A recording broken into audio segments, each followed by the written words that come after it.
Hello, Socrates at SaddleBrooke. Welcome back to this month's topic, the privileged planet Earth. Today I'm presenting a special bonus edition that addresses the question I posed at the close of part one. Are we alone? Does ET exist?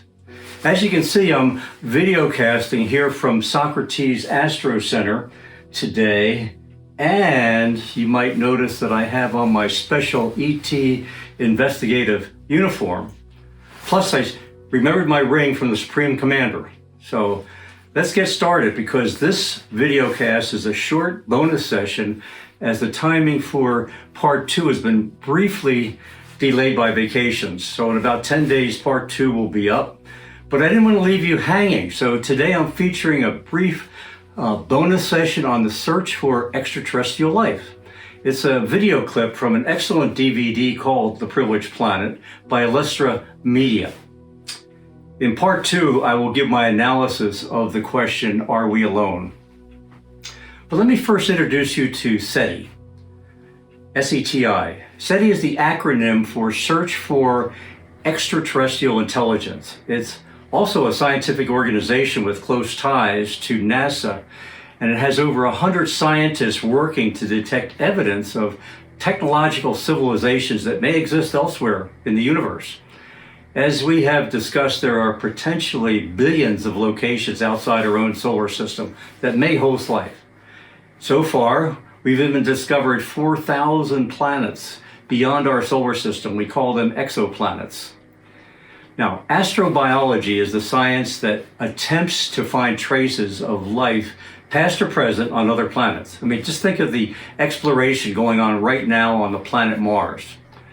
SETI exploration also aims large radio telescopes up into the heavens in hopes of finding the presence of technologically sophisticated civilizations. Let's watch this 6-minute clip together, The Privileged Planet, to gain some background.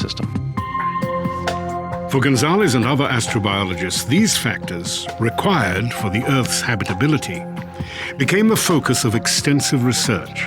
We've demonstrated in dozens of different ways the laws of physics and chemistry that pertain in a laboratory anywhere on Earth apply anywhere in the solar system, apply anywhere in the galaxy, and in many cases out to the most distant galaxies that we can see. There are indeed unchanging physical laws in the universe that apply to the entirety of the universe, that they're not localized to one place. This consistency in the laws of physics and chemistry has led many researchers to conclude that the factors necessary for complex life on Earth are also the best parameters in the search for habitable planets elsewhere in the universe. Most serious discussions about these factors begin with the same prerequisite: liquid water.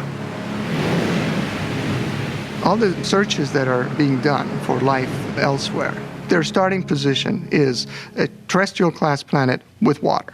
Make sure you look for the announcement shortly for the release of part two. In that, I will put SETI in perspective alongside all those just right conditions that we discussed in part one, all those just right conditions necessary for life to exist on any planet.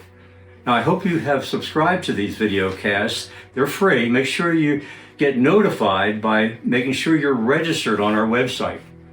In the meantime, be thinking deeply about these propositions. Do you think it is more probable that life exists elsewhere in the universe, or do you think it's more probable that life on Earth is totally unique? Think about that. In which direction do you think the evidence will point?